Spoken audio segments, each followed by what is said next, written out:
नमस्कार दोस्तों, आज हम आपके लिए लेकर आए हैं कहानी का 25वां और अंतिम भाग।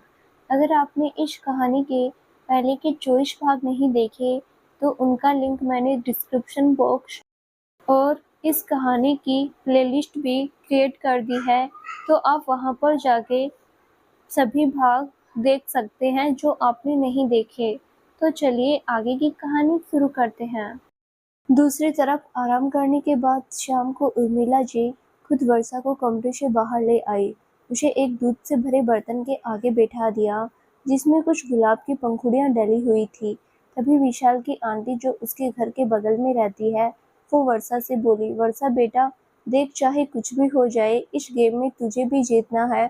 अगर तू इसमें हार गई तो तुझे जिंदगी भर विशाल की बात माननी पड़ेगी। इसीलिए शाम दाम दंड भेद जो भी कोशिश अपनाना, पर तू ही जीतना, क्योंकि ये सिर्फ एक खेल नहीं है, ये तेरे पास एक मौका है विशाल को पूरी जिंदगी अपनी अंगुलियों पर नचाने का। उनकी बात सुनकर वर्षा भी सीरियस होते हुए हाँ में सिर हिला दिया।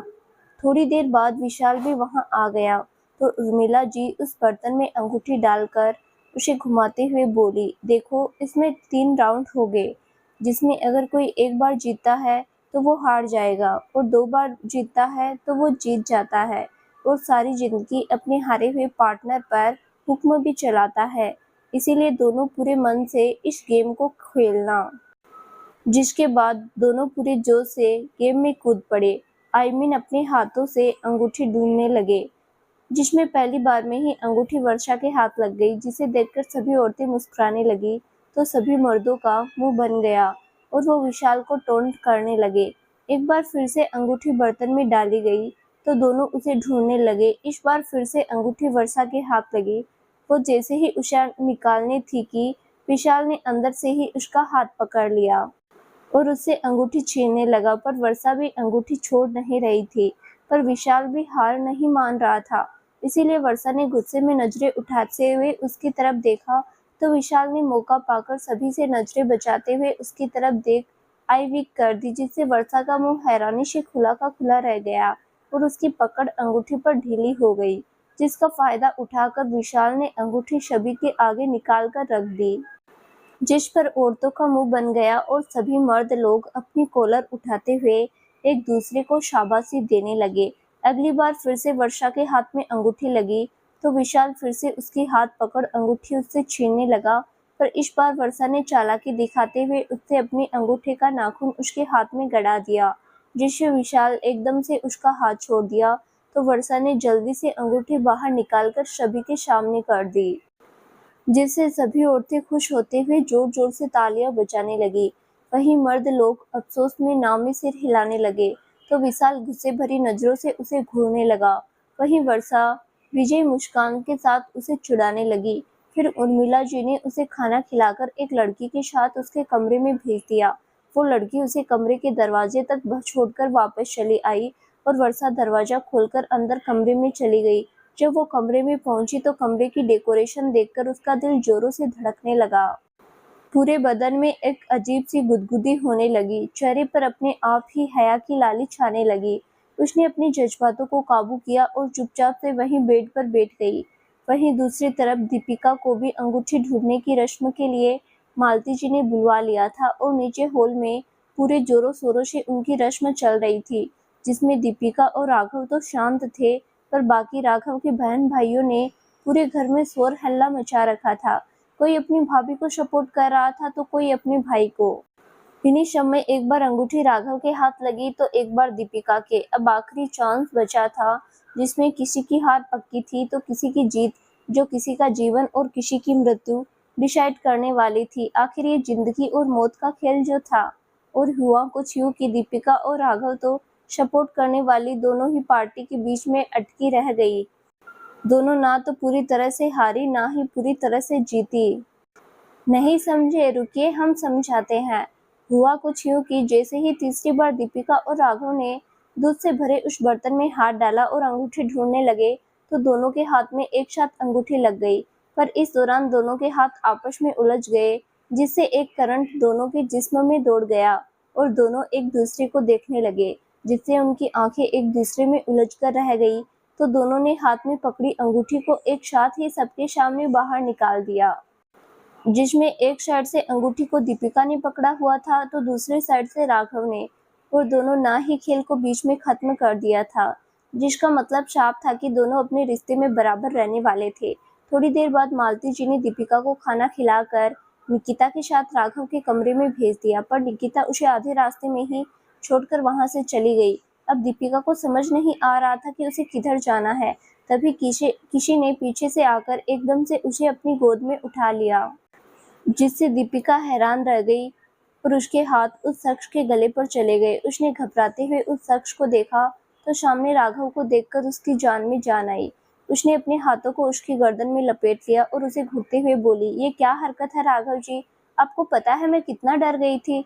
इस तरह अचानक से कौन आकर गोद में उठाता है। तो राघव अदा से मुस्कुराते हुए उससे बोला, ऑफकोर्स ये काम तो सिर्फ राघव मल्होत्रा कर सकता है। बाय द वे, मेरा सपना था कि जब तुम मेरी दुल्हन बनकर इस घर में आओगी तो मैं तुम्हें पहली बार अपने कमरे में अपनी गोद में उठाकर ले जाऊंगा। तो बस तुम यहाँ आई तो मैं तुम्हारे पीछे चला आया। इतना कहकर मुस्कुराते हुए आगे बढ़ने लगा तो दीपिका प्यार भरी नजरों से उसे देखने लगी। उसने कमरे में लाने के बाद दीपिका को धीरे से नीचे उतारा तो दीपिका इधर उधर देखते हुए पूरे कमरे को देखने लगी और राघव मुस्कुराते हुए उसे पीछे से दीपिका को अपनी बाहों में भर लिया और अपनी पकड़ उसके खुले पेट पर कस दी। फिर उसके गर्दन पर अपना चेहरा टिकाते हुए उसके कान में सरगोशी करते हुए उससे बोला, कैसा लगा हमारा कमरा। तो दीपिका, जो उसकी करीबी से पहले ही कुछ बोलने की हालत में नहीं थी, उसकी धड़कनें बढ़ गई थी। राघव को अपने इतने करीब महसूस कर कुछ नए एहसास उसके अंदर जन्म ले रहे थे, जिन्हें महसूस कर उसका दिल बेतहाशा धड़क रहा था। वो बस उन एहसासों को महसूस करते हुए इतना ही बोली, बहुत सुंदर है। वहीं राघव भी उसकी करीबी में बहक रहा था। उसने अपने जज्बातों को काबू किया और फिर दीपिका को खुद से दूर करते हुए उससे बोला, जाओ पहले चेंज कर लो। आई नो इतने भारी भरकम लहंगे और ज्वेलरी में तुम्हें अनकंफर्टेबल फील हो रहा होगा। उस कबर्ड में तुम्हारे कपड़े और तुम्हारी जरूरत का सारा सामान है। इतना कहते हुए सामने रखी अलमीरा की ओर इशारा कर दिया तो दीपिका हाँ में सिर हिलाते हुए उस तरफ चली गई और अपने लिए एक हल्की सी साड़ी लेकर बाथरूम में घुस गई।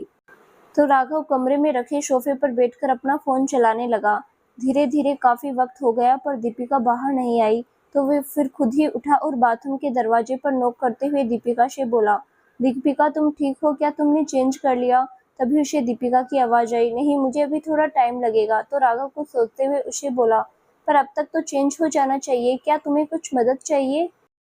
तो दीपिका ने हल्का सा दरवाजा खोला और झिझकते हुए उससे बोली, हाँ वो मुझसे पीछे से चोली की डोरी नहीं खुल रही। उसकी बात पर राघव ने हाँ में सिर हिला दिया और उससे बोला, ठीक है तुम साइड हटो, मुझे अंदर आने दो, मैं तुम्हारी मदद करता हूँ।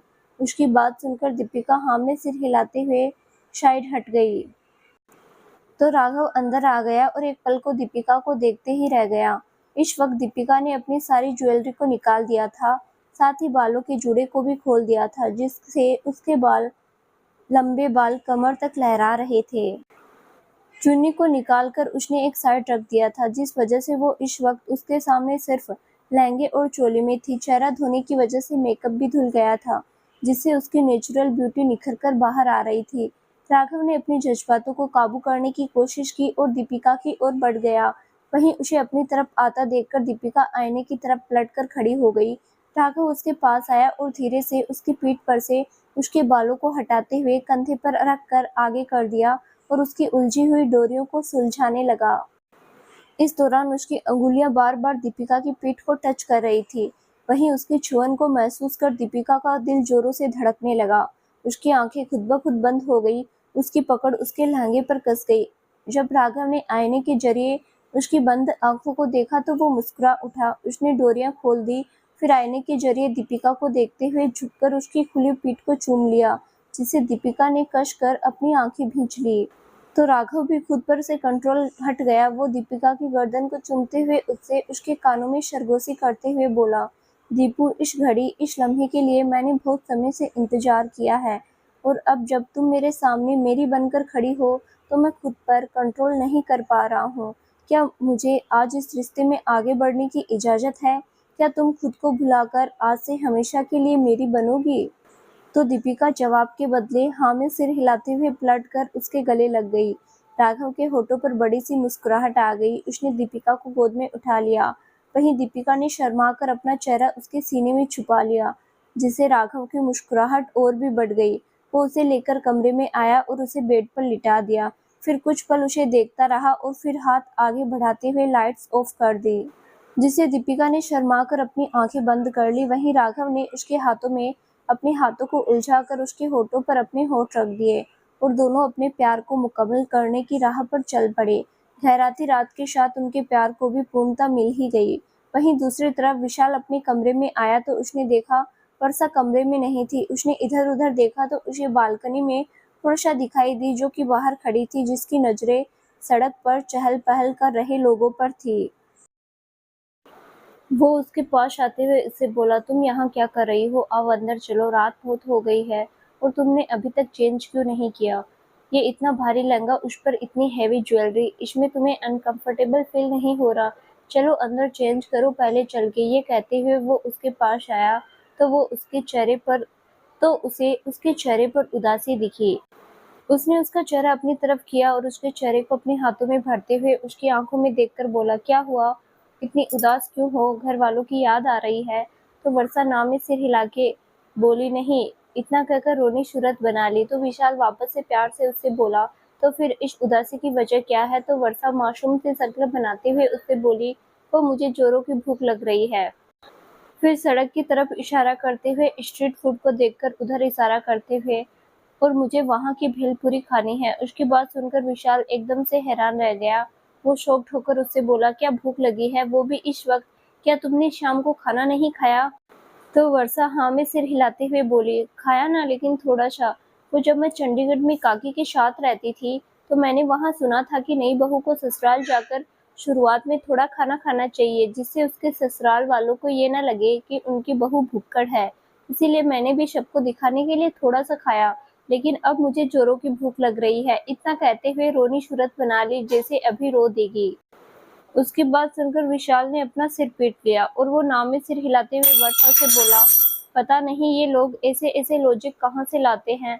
तुम एक नंबर की बेवकूफ हो जिसने ऐसी बातों पर विश्वास किया। एक बात बताओ, क्या इस तरह से तुम सभी को दिखाने के लिए कि तुम थोड़ा सा खाती हो, इस वजह से जिंदगी भर भूखी मरती? उसकी बात सुनकर वर्षा ने नीचे सर झुका लिया, और तुम्हें दुनिया के सामने दिखावा करना ही क्यों है? तुम जैसी हो वैसी ही रहो। क्या मैं तुम्हें इतना कंगाल नजर आता हूँ कि तुम्हें भर पेट जिंदगी भर खिला भी नहीं पाऊँ? तो वर्षा नाम में सिर हिलाते हुए बोली, नहीं, ऐसी बात नहीं है।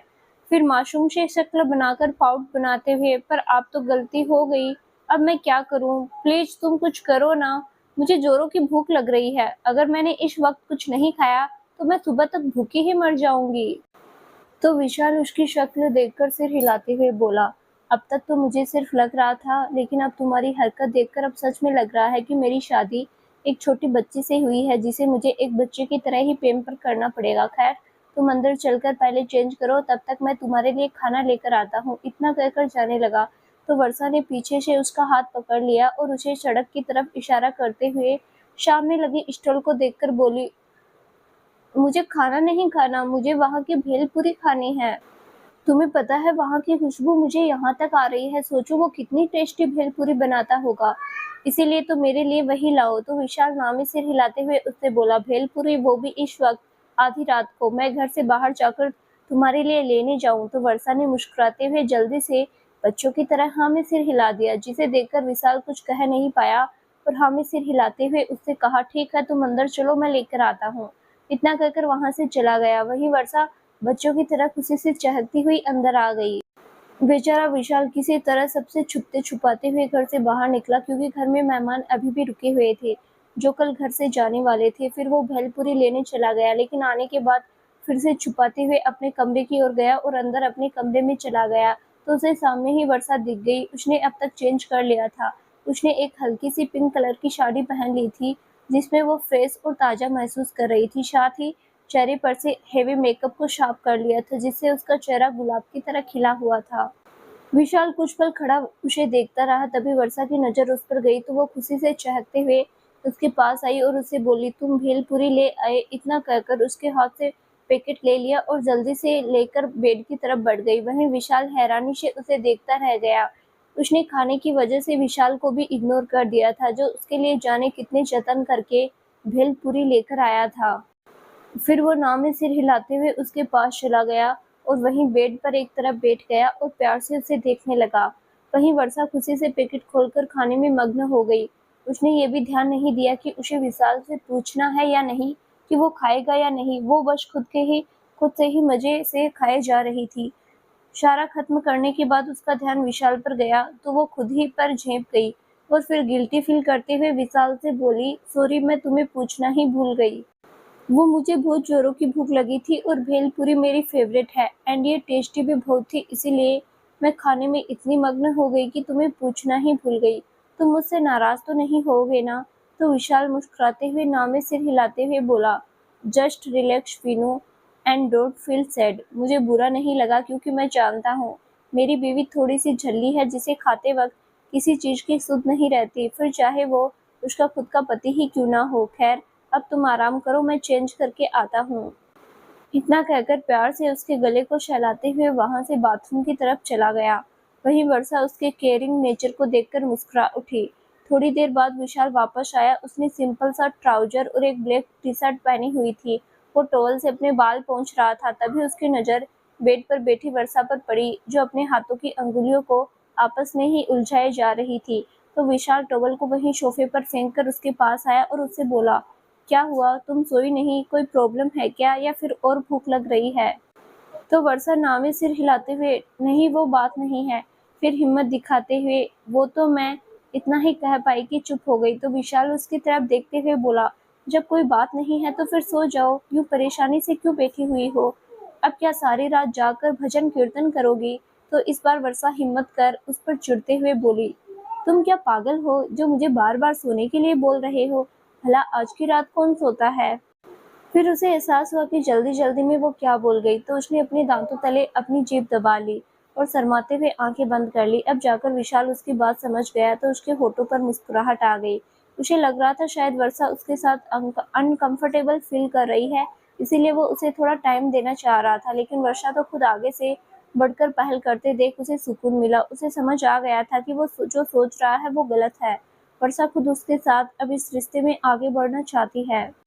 यही सोचकर वो वर्षा के पास उसके करीब पहुंच गया और शरारत से उसकी आंखों में देखकर उस पर झुकते हुए बोला, अच्छा, तो फिर आज की रात क्या करते हैं, जरा मुझे भी तो बताओ। तो वर्षा उस चीज की सांसें विशाल के करीब आने से बढ़ गई थी। उसका दिल जोरों से धड़क रहा था। उसने हिम्मत कर विशाल की आंखों में देखते हुए अपने हाथ आगे बढ़ाकर विशाल को अपने ऊपर गिरा लिया और देर न करते हुए उसके लबों पर अपने लब रख दिए और आंखें बंद कर उसके एहसास को महसूस करने लगी। वहीं विशाल ने भी उसके एहसास में खोकर अपनी पकड़ उसकी कमर पर मजबूत कर दी और उसके करीब चला गया, जिसके साथ ही दोनों अपनी मोहब्बत को मुकम्मल करने की नई राह पर चल पड़े और ढलती रात की उनकी मोहब्बत में दूरियों को खत्म करने की गवाह बन गई। वहीं दूसरी तरफ ऋषभ मानवी के रूम में मानवी बालकनी में खड़ी ठंडी हवा में सांसें ले रही थी।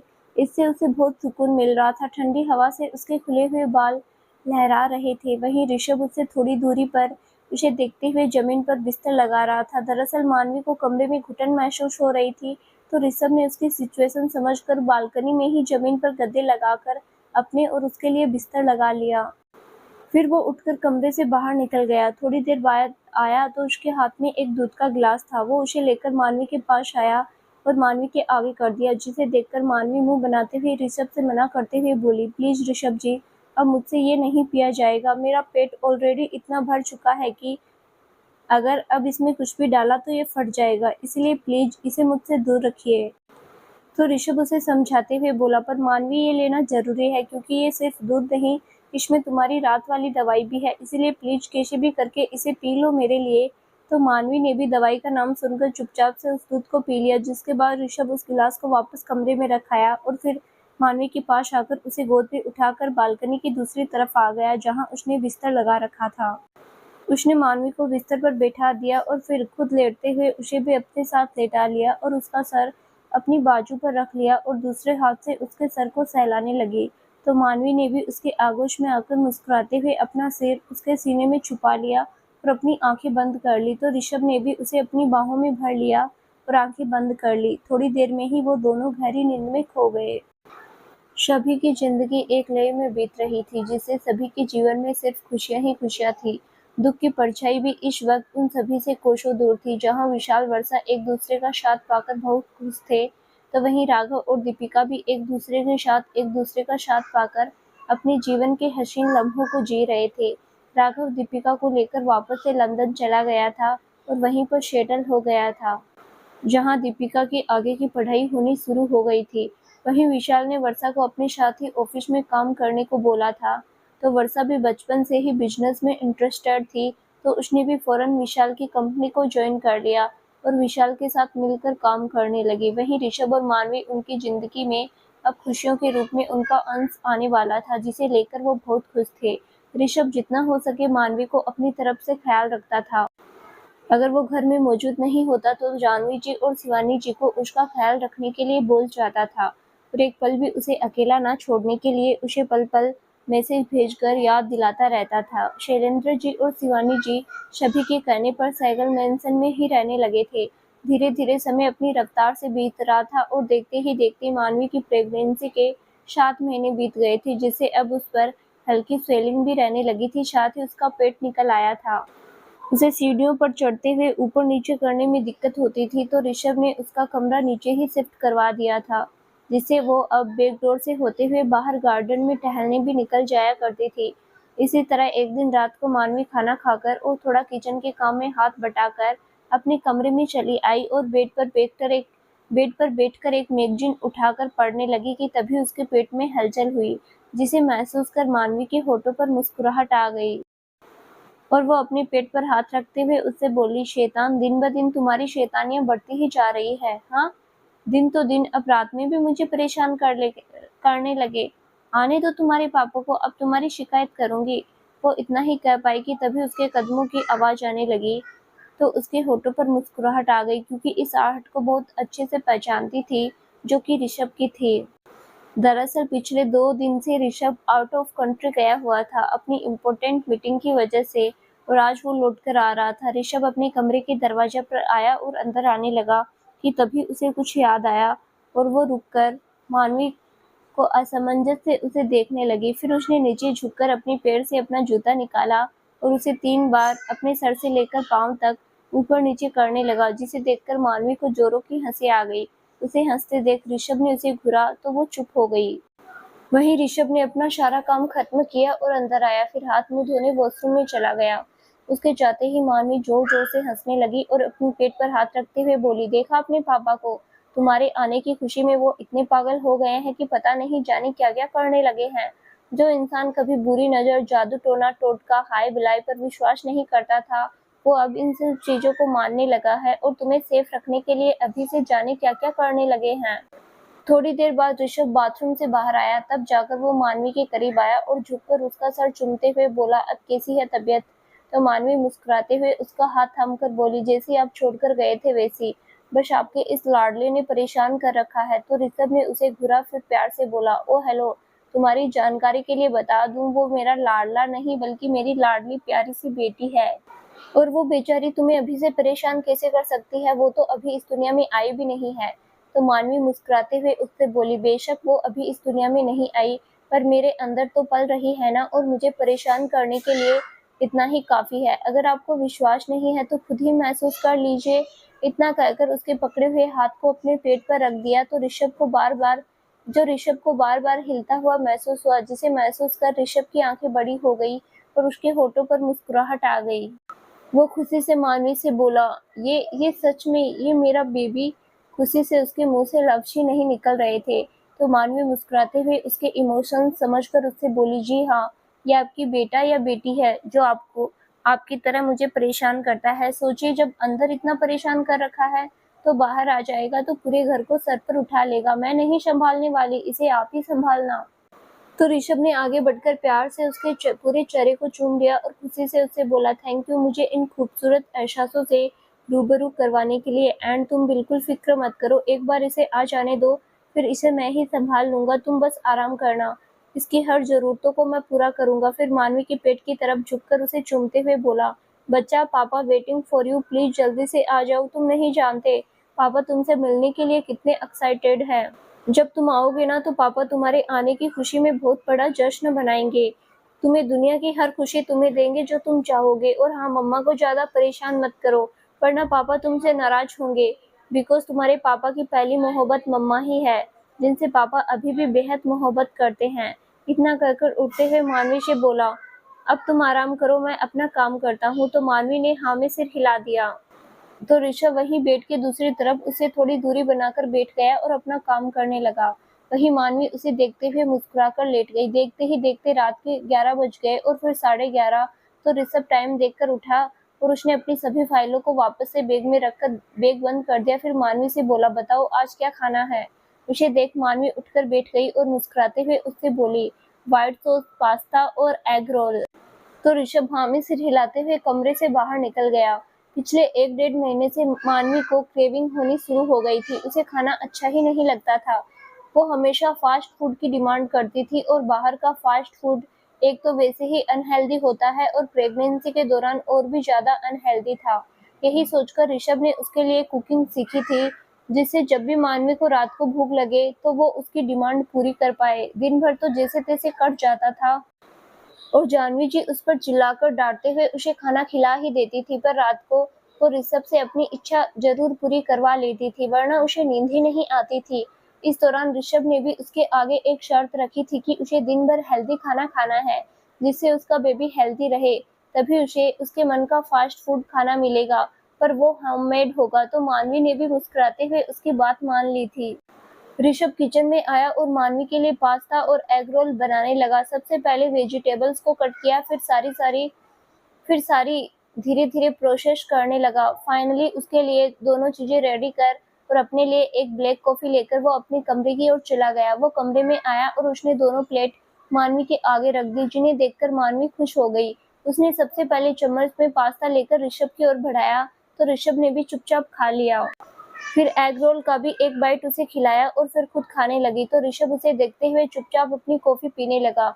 उसका हर बार का यही था, जब भी ऋषभ उसके लिए कुछ खाने को लेकर आता था तो सबसे पहले अब मानवी उसे ही खिलाती थी, तब खुद खाती थी। ऋषभ जब पूछता कि वो ऐसा क्यों करती है तो उसका मुस्कुराते हुए सिर्फ यही जवाब होता कि उसने सुना है जूठा खाने से प्यार बढ़ता है, तो वो इस तरह से अपने बच्चे तक उन दोनों का प्यार ले जाना चाहती है, जिससे उनका बच्चा दोनों से बराबर प्यार करे। और अगर वो हम दोनों का जूठा खाएगा तो वो हम दोनों से उतना ही प्यार करेगा जितना हम उससे करेंगे। उसकी ऐसी बातें सुनकर ऋषभ मुस्कुरा देता, पर फिर खामोश रह जाता। जैसा वो करती उसे करने देता। खाने के बाद प्लेट मानवी वहीं टेबल पर रख दी और चादर से खुद को कवर करते हुए लेट गई और अपनी आंखें बंद कर लेट गई। तो ऋषभ भी लाइट ऑफ करके उसके बगल आकर लेट गया और उसने मानवी का सर अपनी बाजू पर रख लिया और उसे सर को सहलाने लगा, जिसके बाद धीरे धीरे मानवी नींद के आगोश में चली गई। तो ऋषभ ने भी उसे बाहों में भरकर अपनी आंखें बंद कर ली।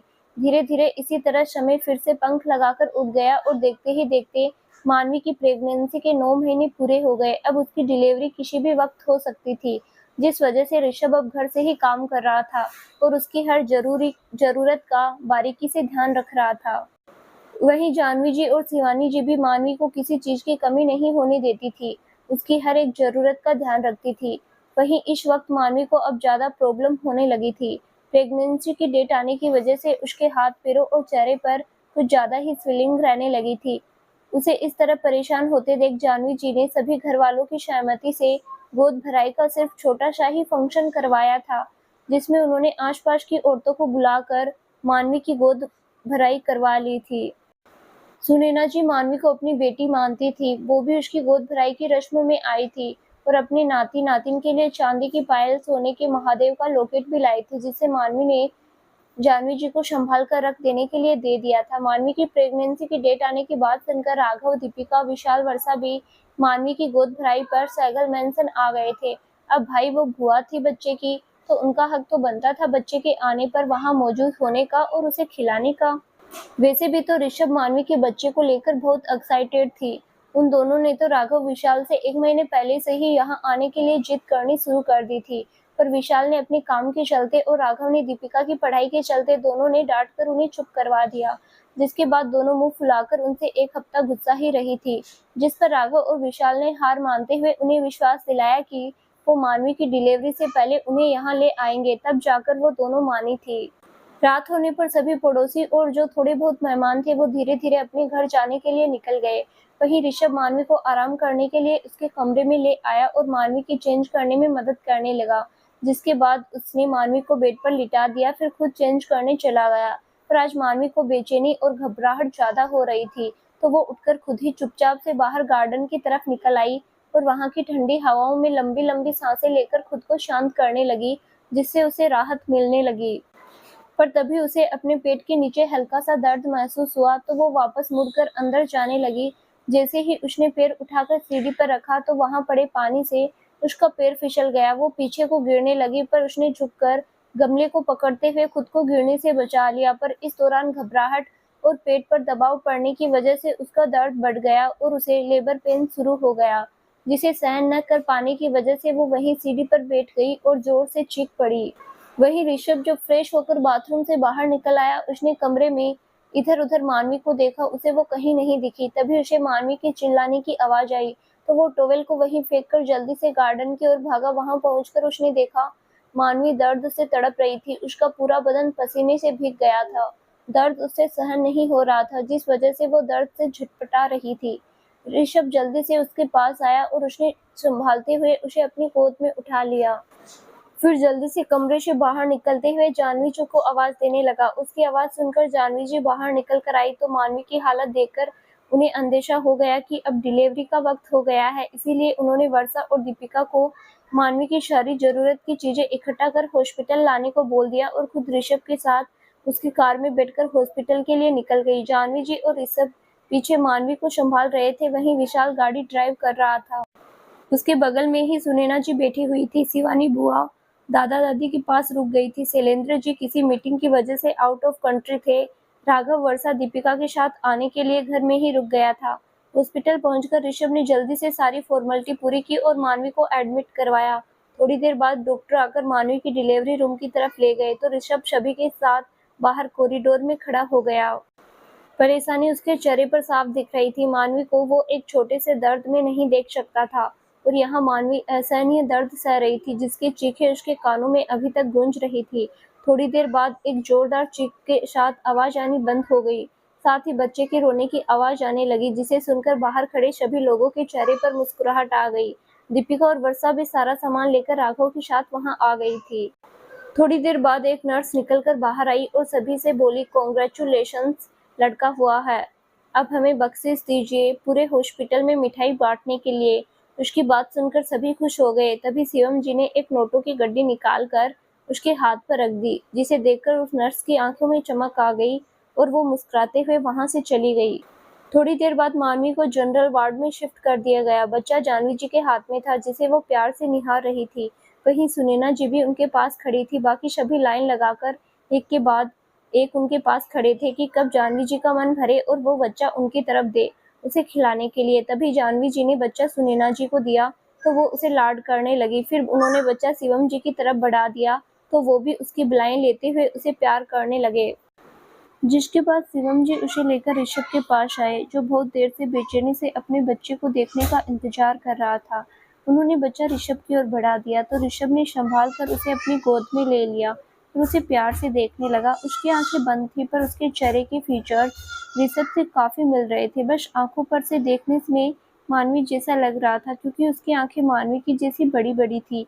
अभी उसने थोड़ी देर उसे निहारा ही था कि तभी वर्षा और दीपिका ने जल्दी से आकर उसकी गोद से बच्चा ले लिया और खुद उसे प्यार करने लगी।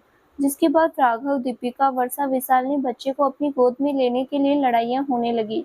बड़ी मुश्किल से जानवी जी ने उन चारों को शांत करवाया और बारी बारी से उन्हें बच्चे को खिलाने के लिए कहा, ताकि बच्चे को भी कोई परेशानी ना हो। वहीं ऋषभ वहां से वार्डरूम की तरफ बढ़ गया, जहाँ पर मानवी अभी एडमिट थी। वो उसके पास आया और वहीं लगे स्टूल पर बैठ गया। मानवी होश में आ गई थी। वो बस खामोश नजरों से उसे देख रही थी। तभी ऋषभ उससे बोला, अब ठीक हो तुम? क्या जरूरत थी तुम्हें अकेले बाहर गार्डन में जाने की? अगर तुम्हें कुछ हो जाता तो पता भी है उस वक्त मेरी क्या हालत हुई। तो मानवी हल्के से मुस्कुराते हुए बोली, मैं ठीक हूँ ऋषभ जी, और हाँ, मुझे अभी कुछ नहीं हुआ है और ना तब होता, क्योंकि आप मेरे साथ हैं और आपके होते हुए मुझे कुछ नहीं हो सकता। इसीलिए अपनी फालतू की चिंता को छोड़िए और मुझे ये बताइए हमारा बच्चा कैसा है? तो ऋषभ मुस्कुराते हुए उससे बोला, ये भी कोई पूछने की बात है? अरे मेरा बच्चा है तो ऑफ कोर्स मेरे जैसा ही होगा। हाँ, उसकी आंखें तुम्हारी जैसी है, बड़ी-बड़ी एकदम बिल्ली जैसी। तो मानवी उसे घूरते हुए झूठे गुस्से में बोली, अच्छा तो अब आपको मेरी आंखें बिल्ली जैसी लगती है? क्या मैं बिल्ली हूँ? आइए अब मैं आपसे बात ही नहीं करूंगी। इतना कहकर मुंह फुलाकर दूसरी ओर घुमा लिया।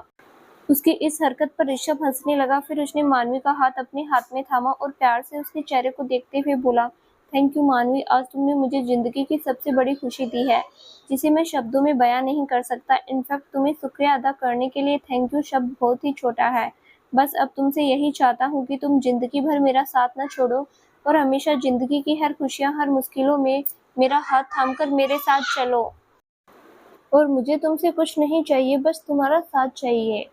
तो मानवी भी उसके हाथ पर अपनी पकड़ मजबूत करते हुए बोली, मैं आपके साथ हूँ ऋषभ जी, जब तक जिंदगी है तब तक आपका साथ दूंगी, आपकी आखिरी सांस तक, पर आपको नहीं छोड़ूंगी, क्योंकि आप है तो मानवी है। आपके आने के बाद जिंदगी ने मुझे हर रिश्ते नाते से, हर एहसास से रूबरू कराया जिनसे बचपन से लेकर अब तक मैं महरूम थी। अब आप मेरी जिंदगी में खुशियां लेकर आए तो फिर मैं उन खुशियों से मुंह कैसे मोड़ सकती हूँ? मेरी हर सांस पर सिर्फ आपका हक है और मानवी सिर्फ आपकी ही रहेगी। तो ऋषभ ने झुककर मुस्कुराते हुए उसका माथा चूम लिया, जिससे उसके एहसास में खोकर मानवी ने अपनी आंखें बंद कर ली। अगले दिन मानवी को हॉस्पिटल से डिस्चार्ज कर दिया गया, जिसके बाद जानवी जी संभाल कर उसे घर ले आई। घर आकर शिवानी जी ने खूब जोरों शोरों से उनका स्वागत किया और आरती कर उन्हें घर के अंदर ले गई। दादाजी अपने परपोते से मिलकर बहुत खुश हुए। दादी माँ ने मिलकर उसे खूब प्यार किया। दादा-दादी ने मिलकर उसे खूब प्यार किया। इसके बाद ऋषभ मानवी को कमरे में ले आया और उसे बेड पर लिटाकर आराम करने को बोल दिया। बच्चे को उसने पालने में सुला दिया। 5 दिन बाद घर में सत्यनारायण पूजा रखी थी, जिसके साथ ही बच्चे का नामकरण संस्कार था। इसके बाद सुबह से शाम हो गई और शाम से रात सभी ने मानवी को बस आराम ही करने दिया। बाकी बच्चे को संभालने के लिए पूरा घर भरा पड़ा था। जब भी बच्चे को भूख लगती या वो रोता तो कोई न कोई उसे संभालने लगता, जिससे मानवी काफी रिलैक्स थी। वो मुस्कुराते हुए सभी को देख रही थी। रात के वक्त दवाइयों के असर से उसे गहरी नींद आ गई, तो बच्चे के रोने पर ऋषभ ने ही उसे संभाला। उसने मानवी को जगाने की जरा भी जहमत नहीं उठाई और खुद ही उसे प्यार करते हुए हिला डुलाकर सुलाने लगा, जिससे थोड़ी देर बाद ही बच्चा भी सो गया। तो ऋषभ उसे प्यार से निहारने लगा। इसी तरह कब टाइम बीता पता ही नहीं चला और 5 दिन बीत गए। आज घर में सत्यनारायण की पूजा थी और बच्चे का नामकरण संस्कार भी। साथ ही रात को ऋषभ ने सभी के लिए पार्टी रखी थी, जिससे पूरे घर में जश्न का माहौल था। सभी लोग फिलहाल पूजा की तैयारियों में लगे हुए थे। थोड़ी देर बाद पंडित जी आ गए तो सत्यनारायण भगवान की पूजा शुरू हो गई, जिसमें ऋषभ और मानवी हवन कुंड के पास बैठे हुए थे, साथ ही हवन पूजा कर रहे थे। ऋषभ की गोद में उसका छोटा लाडला बेटा लेटा हुआ था। 5 दिन से उसे ऋषभ की ऐसी लत लगी थी कि अब वो ऋषभ के अलावा किसी पर ज्यादा नहीं रहता था, जिससे सभी उसे ऋषभ का लाडला ही बोलते थे, क्योंकि जहाँ बच्चा अपनी माँ के पास रहने के लिए रोता है, वहीं वो अपने पापा के लिए रोता था। खैर पूजा खत्म हुई तो नामकरण संस्कार का वक्त हो गया, जिस पर सभी लोग अपने अपने पसंद के किए हुए नाम बताने लगे। तभी दीपिका और वर्षा उठी। उन्होंने आपस में कुछ बात की और फिर बच्चे के कान में आकर उसका नाम बोल दिया। फिर सबको सुनाते हुए जोर से बोली, जग में करे नाम रोशन हमारे खानदान का, ईश्वर से यही कामना उसके नाम।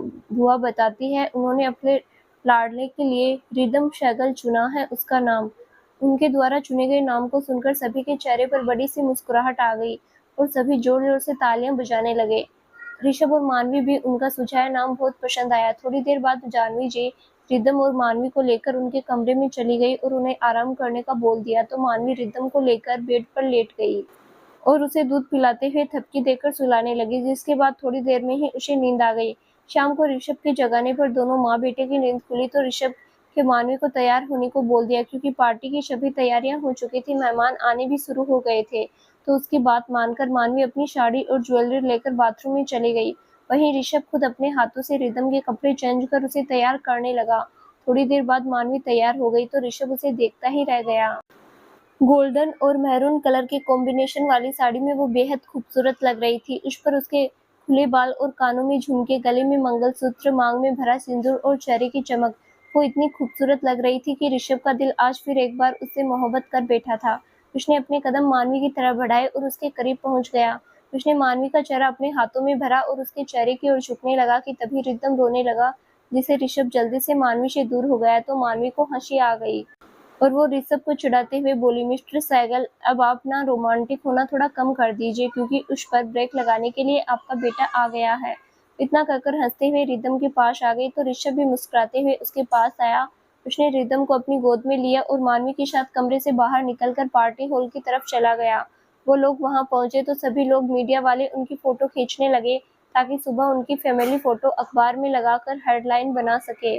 वहीं टीवी पर भी लाइव न्यूज चल रही थी, जिससे सभी को ऋषभ के बेटे रिदम के बारे में पता चल चुका था। पार्टी शुरू हो चुकी थी तो सभी लोग खाते पीते हुए पार्टी एंजॉय कर रहे थे। वहीं नजदीकी रिश्तेदार और ऋषभ को जानने पहचानने वाले लोग मानवी और ऋषभ के पास आकर रिदम को आशीर्वाद देते हुए उसे एक नज़र देखकर उसके लिए लाए तोहफे मानवी को देते हुए जा रहे थे, जिन्हें मानवी पीछे खड़ी वर्षा को पकड़ाती जा रही थी।